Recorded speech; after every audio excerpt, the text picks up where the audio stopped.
नमस्कार, जनता टीवी देख रहे हैं आप। आपके साथ मैं हूं खुशबू पांडे। तो चलिए रुक करेंगे 2 मिनट में 10 बड़ी खबरों का। प्रदेश की 5 सीटों पर जीत से बीजेपी के हौसले बुलंद। बीजेपी प्रदेश अध्यक्ष महेंद्र भट्ट ने जनता का जताया आभार। बोले, जनता ने एक बार फिर दिखाया भरोसा। मंत्री सतपाल महाराज ने मानसून को लेकर की है बैठक। अधिकारियों संग की है तैयारियों की समीक्षा, दिए जरूरी दिशा निर्देश। हरिद्वार में जीत के बाद बीजेपी प्रत्याशी त्रिवेंद्र सिंह रावत का बड़ा बयान। बोले, प्रधानमंत्री नरेंद्र मोदी के नेतृत्व में लड़ा था चुनाव, कार्यकर्ताओं के बिना जीतना नहीं होता संभव। कैबिनेट मंत्री गणेश जोशी ने भी बीजेपी की जीत पर जताई खुशी। बोले, प्रदेश की जनता का मोदी जी पर अटूट विश्वास।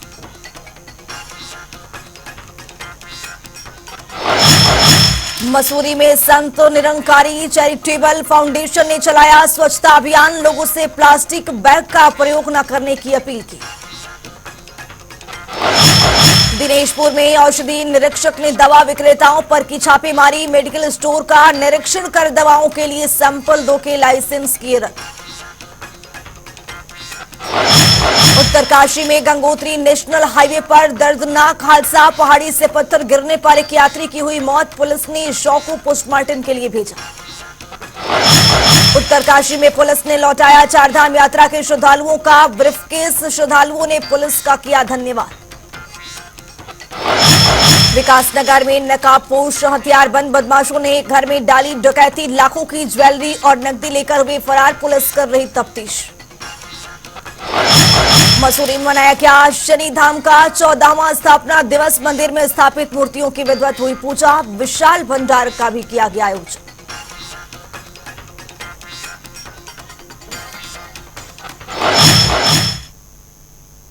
बुलेटिन में आगे बढ़ेंगे। मुख्यमंत्री पुष्कर सिंह धामी नई दिल्ली के उत्तराखंड सदन पहुंचे, जहां पर सीएम धामी ने नैनीताल उधम सिंह नगर लोकसभा सीट से निर्वाचित सांसद अजय भट्ट से मुलाकात की। इस दौरान उन्हें लोकसभा चुनाव में मिली प्रचंड जीत के लिए बधाई और शुभकामनाएं दी।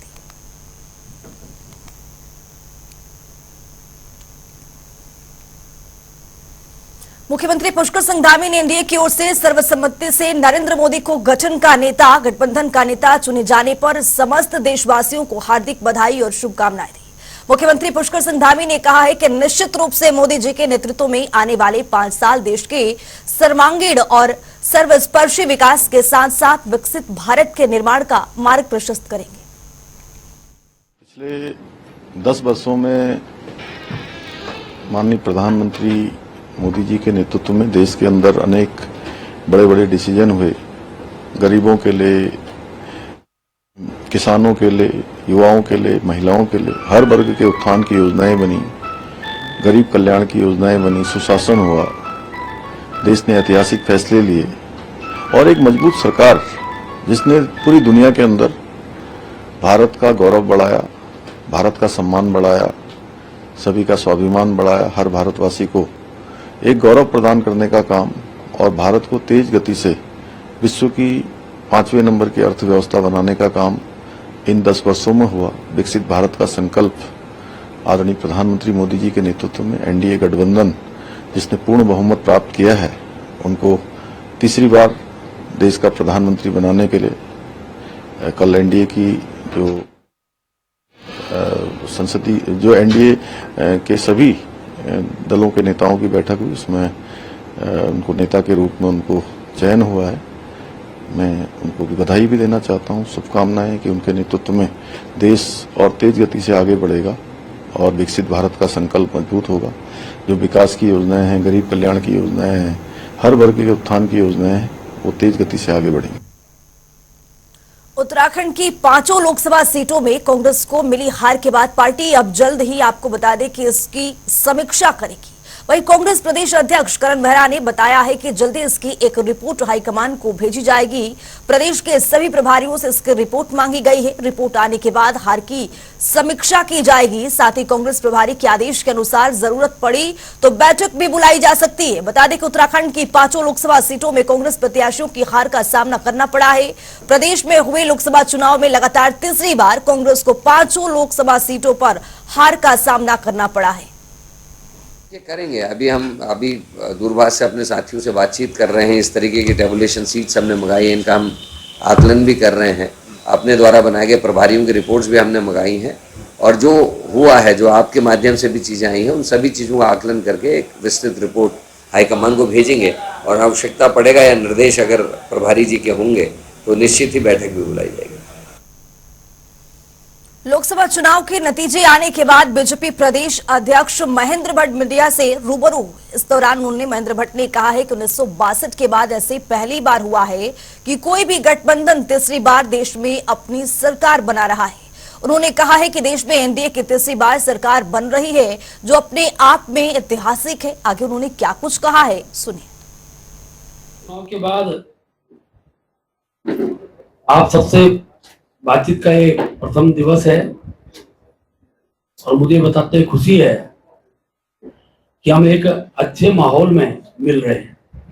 सबसे पहले तो मैं चौथे स्तंभ का ये आभार व्यक्त करता हूं कि हमारी बातों को जन जन तक, गांव तक पहुंचाने में जो आपका योगदान है, वो भी भारतीय जनता पार्टी के पक्ष में जो आपका सहयोग है, उसके लिए मैं कृतज्ञता पूर्वक आप सबको भी आभार व्यक्त करता हूं।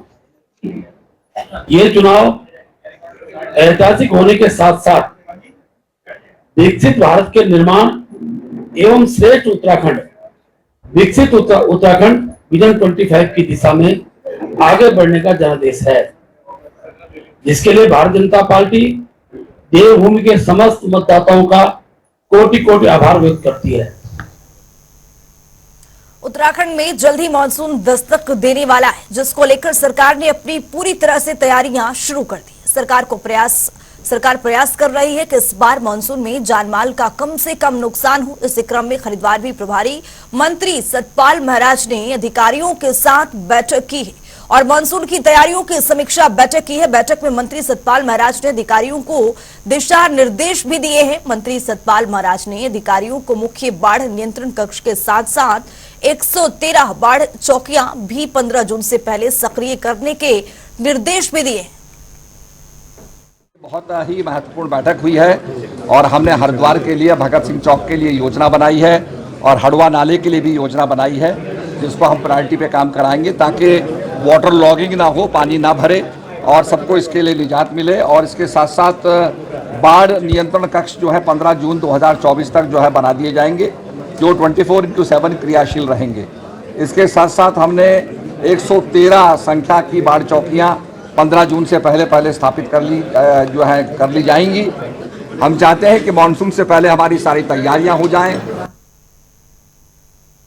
नैनीताल जिले के खनस्यू जड़गा गांव के पास एक भीषण सड़क हादसा हो गया है। गहरी खाई में मैक्स गाड़ी गिर गई है, जिससे 6 लोगों की मौत की खबर सामने आ रही है। वहीं 4 लोग घायल बताए जा रहे हैं। इस घटना में राज्य सीएम पुष्कर सिंह धामी ने गहरा शोक प्रकट किया है। उन्होंने कहा है कि ईश्वर से दिवंगत आत्माओं की शांति और घायलों को जल्द ही स्वस्थ होने की उन्होंने कामना की है।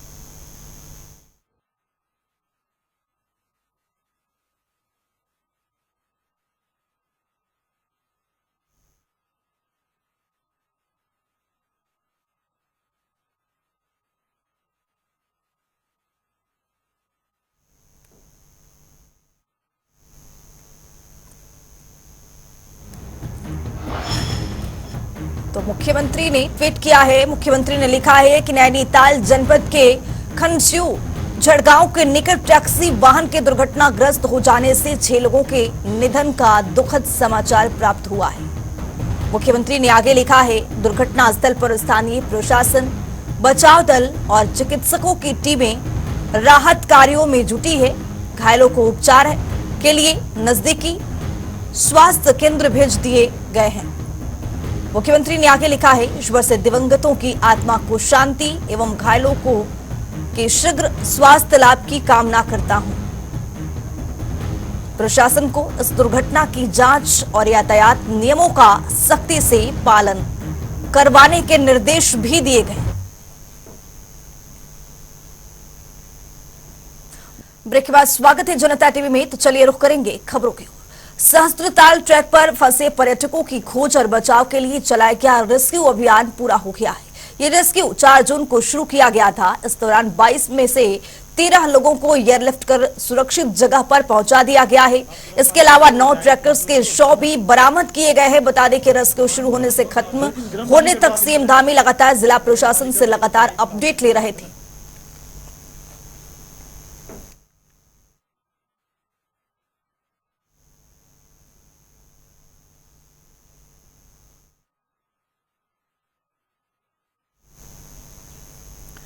तो ये उत्तरकाशी की पूरी घटना आपको बता दें कि 9 ट्रैकरों की मौत की खबर सामने आई है। सहस्त्र ताल की ये पूरी घटना 36 घंटों में पूरा रेस्क्यू किया गया है। 13 ट्रैकरों की जान बचाई गई है यहां पर। तो ये उत्तरकाशी की घटना है, 9 ट्रैकरों की मौत की खबर। तो वहीं आपको बता दें कि सहस्त्र ताल ट्रैक पर ये रेस्क्यू का ये पूरा मामला है। वहीं आपको बता दें कि 13 जो ट्रैकरों की यहां पर जान भी बचा ली गई है। मुख्यमंत्री पुष्कर सिंह धामी पल पल का अपडेट ले रहे थे, क्या कुछ चल रहा है, किस तरह का अपडेट, किस तरह से रेस्क्यू किया जा रहा है। तो आपको बता दें कि प्रदेश के मुखिया मुख्यमंत्री पुष्कर सिंह धामी लगातार अपडेट ले रहे थे। 9 ट्रैकरों की मौत की खबर से उन्होंने शोक भी गहरा व्यक्त किया है। 36 घंटों में ये पूरा रेस्क्यू का मामला भी सामने आया है। सहस्त्रताल का ये पूरी वारदात है। टाइमली एसडीआरएफ को भेजा और बेस कैंप से हमें निकाला। फिर इंसिडेंट एरिया पे भी बहुत बार गए, लेके आए। प्लान बी तक सोचा था सुरेश जी ने। हम इसके लिए तो हमेशा ऋणी रहेंगे।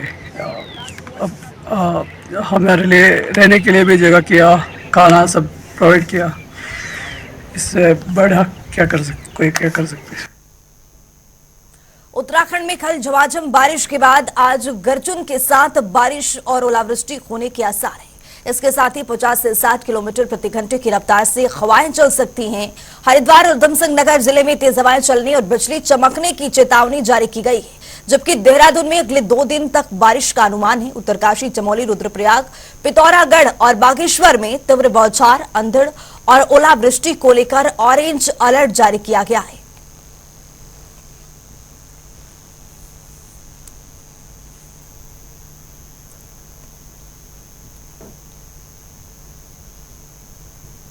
प्रदेश में गर्मी का कहर जारी है। तापमान में बढ़ोतरी के साथ ही पावर कट और बिजली की चोरी भी तेजी से बढ़ रही है। वहीं इस पर कार्रवाई करते हुए डीएम वंदना ने पावर ट्रांसमिशन कंट्रोल रूम पहुंचकर निरीक्षण किया है। इस दौरान उन्होंने पावर ट्रांसमिशन के अधिकारियों को जमकर फटकार भी लगाई है। बता दें कि उन्होंने अधिकारियों को बिजली की चोरी पर लगाम लगाने के साथ ही 24 घंटे अलर्ट मोड पर रहने के निर्देश भी दिए। हमने विभाग का जो यूपीसीएल का सबस्टेशन है उसका आज निरीक्षण किया था। बिजली की बहुत सारी इश्यूज़, फ्लक्चुएशन के या पावर कट के बहुत ज़्यादा इश्यूज हल्द्वानी में आ रहे हैं। उसमें कुछ कारण तो मांग और आपूर्ति के अंतर के भी हैं, कुछ लाइन लॉसेस के कारण हैं, बिजली चोरी के कारण हैं और अन्य विभागीय समस्याएं भी हैं। इसमें विभाग को हमने जो तात्कालिक उपाय हो सकते हैं उसके संबंध में दिशा निर्देश दिए हैं। साथ में जो बिजली चोरी हो रही है अलग अलग स्थानों पर, उसको जो अनरेगुलेटेड तरीके से मांग और आपूर्ति का अंतर उसकी वजह से बढ़ रहा है, तो उसको भी हमने इसमें रेगुलेट करने के और अभियान चलाकर उसको रोकने के निर्देश विभाग को दिए हैं। इसके अलावा कुछ जगह पर इस तरह के कनेक्शंस की बात भी सामने आई है। जो मोबाइल जो ठेले या फड़ इत्यादि होते हैं उनको एक ही स्थान पर कनेक्शन दे दिए गए हैं और वो इंक्रोचमेंट को भी बढ़ावा दे रहे हैं और अन्य समस्याएं भी क्रिएट हो रही हैं। उसको भी विभाग आइडेंटिफाई करेगा और उसका जो भी सॉल्यूशन होगा वो निकालेंगे। मसूरी में नगर पालिका परिषद के अधिशासी अधिकारी राजेश नैथानी की ओर से कूड़ा निस्तारण को लेकर एक बैठक का आयोजन किया गया, जिसमें होटल, रेस्टोरेंट और स्कूल संचालकों के लोग शामिल थे। बैठक के सभी को ये निर्देशित किया गया है कि अब ये गीला और सूखा कूड़ा अलग अलग करके देना अनिवार्य होगा।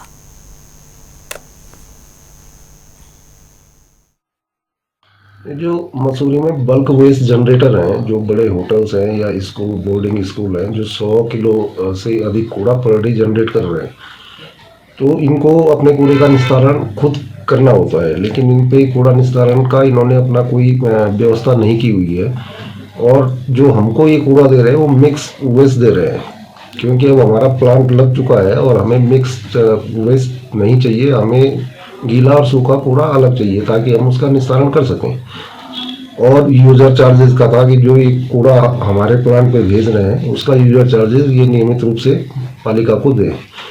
इसलिए आज इन सभी जो बड़े वो है यहाँ पे, वो जैसे वुड स्टॉक स्कूल है, जेपी होटल है, JW मैरियट है, सबवे है, क्लब महिंद्रा है, जिनका 100 किलो से पर डे ज़्यादा पर डे वेस्ट निकल रहा है, वो बुलाए गए थे और उनसे बैठक की गई कि भाई आप कूड़ा पूरा छान के दे, मिक्स वेस्ट न दे।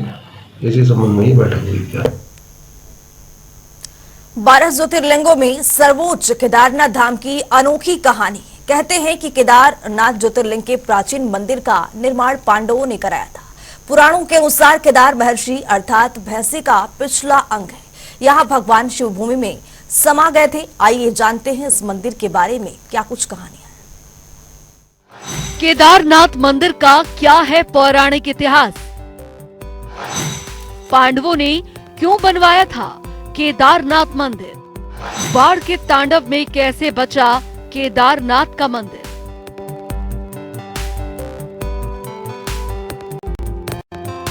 देश के 12 ज्योतिर्लिंगों में केदारनाथ धाम सबसे ज्यादा ऊंचाई पर बसा है। ये धाम मंदाकिनी नदी के किनारे 3581 मीटर की ऊंचाई पर स्थित है, जो उत्तराखंड का सबसे विशाल शिव मंदिर है और पत्थरों के शिलाखंडों को जोड़कर बनाया गया है। ये ज्योतिर्लिंग त्रिकोण आकार का है और इसकी स्थापना के बारे में कहा जाता है कि हिमालय के केदार श्रृंग पर भगवान विष्णु के अवतार नर और नारायण ऋषि तपस्या करते थे। उनकी तपस्या से प्रसन्न होकर भोलेनाथ प्रकट हुए और उन्हें ज्योतिर्लिंग के रूप में सदा वास करने का वरदान दिया। भगवान केदारनाथ के दर्शन के लिए ये मंदिर केवल 6 महीने ही खुलता है और 6 महीने बंद रहता है। ये मंदिर वैसाखी के बाद खोला जाता है और दीपावली के बाद पड़वा को बंद किया जाता है। जब 6 महीने का समय पूरा होता है तो मंदिर के पुजारी मंदिर में एक दीपक जलाते हैं, जो कि अगले 6 महीने तक जलता रहता है। 6 महीने बाद जब ये मंदिर खोला जाता है तब ये दीपक जलता हुआ मिलता है। दीपावली महापर्व के दूसरे दिन बंद होते हैं कपाट। 6 माह तक जलता रहता है दीपक। मई में केदारनाथ के खुलते हैं कपाट। तब उत्तराखंड में 4 धाम की यात्रा होती है आरंभ। केदारनाथ धाम का उल्लेख स्कंद पुराण के केदारखंड में मिलता है। कहा जाता है कि मंदिर का निर्माण खत्यूरी शैली में हुआ है। पांडवों के वंशज जन्मेजय ने यहाँ इस मंदिर की स्थापना की थी। बाद में आदि शंकराचार्य द्वारा इसका जीर्णोद्धार कराया गया था। ऐसी मान्यता है कि द्वापर काल में जब पांडवों ने महाभारत का युद्ध जीत लिया था, तब उन्हें इस बात की ग्लानि हो रही थी कि उन्होंने अपने भाइयों सगे संबंधियों का वध किया है। उन्होंने बहुत पाप किया है, इसे लेकर वो बहुत दुखी रहा करते थे। इन पापों से मुक्ति के लिए पांडवों ने भगवान शिव के दर्शन के लिए काशी पहुँचे। लेकिन इस बात का पता जब भोलेनाथ को चला तो वो नाराज होकर केदारनाथ चले गए। फिर पांडव भी भोलेनाथ के पीछे पीछे केदारनाथ पहुँच गए। फिर भगवान शिव ने पांडवों से बचने के लिए बैल का रूप धारण कर बैल की झुंड में शामिल हो गए। तब भीम ने अपना विराट रूप धारण कर 2 पहाड़ों पर अपना पैर रखकर खड़े हो गए। सभी पशु भीम के पैरों के नीचे से चले गए, परंतु भगवान शिव अंतर्ध्यान होने ही वाले थे कि भीम ने भोलेनाथ की पीठ पकड़ ली। पांडवों की इस लालसा को देखकर शिव बहुत प्रसन्न हुए और उन्हें दर्शन दिए। इसके बाद पांडव इस पाप से मुक्त हुए। इसके बाद पांडवों ने यहाँ पर केदारनाथ के मंदिर का निर्माण करवाया था, जिसमें आज भी बैल के पीठ की आकृति पिंड के रूप में पूजा की जाती है। उत्तराखंड का केदारनाथ धाम आस्था का प्रतीक, हिंदुओं के लिए पवित्र माने जाने वाले 4 धामों में से एक बाबा भोलेनाथ का धाम। करीब 11 साल पहले यहाँ जो कुछ हुआ वे भयावह था। स्थिति विकराल थी। तब के और अभी के केदारनाथ में सिर्फ बदलाव हुआ है। बदलाव के बरकश 16 जून 2013 और 2023 को देखेंगे तो आपके सामने स्थिति साफ होगी। 10 साल पहले जो कुछ हुआ था उसने बाबा केदार के धाम की सूरत ही बदल कर रख दी थी। एक रात की बारिश के बाद मंदाकिनी ऐसी उफनाई मानो हर कुछ लील जाना चाहती हो। पानी की धारा में सब बह गए, लोग, पेड़, घर, सब कुछ।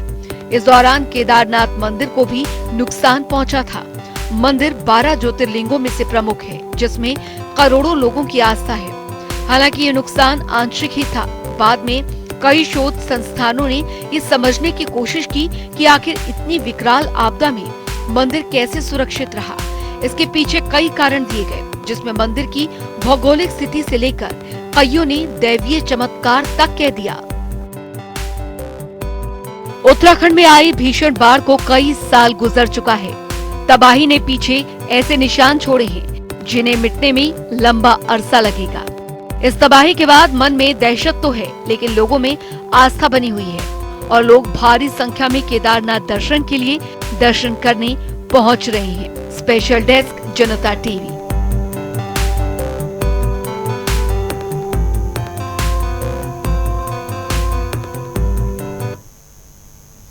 इस बुलेटिन में अभी के लिए इतना ही। देश और दुनिया के तमाम खबरों के लिए बने रहिए जनता टीवी के साथ।